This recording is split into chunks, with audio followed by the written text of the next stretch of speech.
নদিয়ার শান্তিপুর থানার অন্তর্গত হরিপুর পঞ্চায়েত এলাকার নৃসিংহপুর বাজার পাড়ার বাসিন্দা গোপাল চক্রবর্তী নামের এক বয়স্ক ব্যক্তির বিরুদ্ধে এলাকারই এক 4.5 বছর বয়সী নাবালিকা কন্যাকে যৌন নির্যাতনের অভিযোগে গ্রেপ্তার করা হয় 2022 সালে।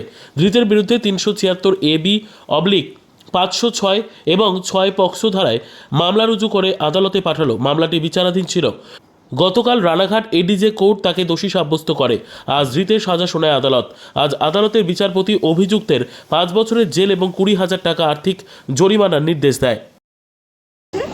কেস নাম্বার ছিল 774/22, ডেটেড ছিল 2/8/2022 তারিখে।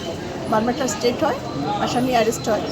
তারপরে হচ্ছে তদন্তকারী অফিসার যিনি ছিলেন মধুমিতা, উনি হচ্ছে চার্জশিট দেন এবং সেখান থেকে প্রসিকিউশন 11 জন সাক্ষী সাক্ষ্য গ্রহণ করেন আদালতে এবং তাদের দ্বারা টোটাল সাক্ষী প্রমাণ হয় এবং কর্বোরেট হয় প্রতিটা সাক্ষী এবং মেডিকেলও যথেষ্ট হেল্প করে হচ্ছে এই সাক্ষী মকদ্দমায়।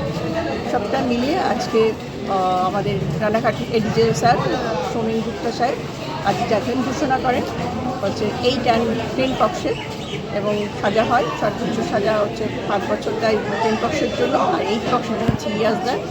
অনাদা হচ্ছে এবং 20,000 টাকা 10 পক্ষের জন্য, আর 10,000 টাকা হচ্ছে 8 পক্ষের জন্য ফাইন।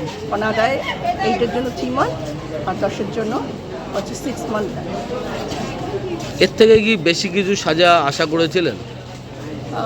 একটু বেশি কিছু সাজা আশা করি, কারণ 10 বক্সের সর্বোচ্চ সাজা 7 years হলে হয়তো ভালো হতো, আর সমাজের জন্য একটা বার্তা বহন করতো যে প্রতিটা বাচ্চার ফুলের মতো হয়, প্রতিটা বাচ্চা ঘুরে বেড়া খেলি।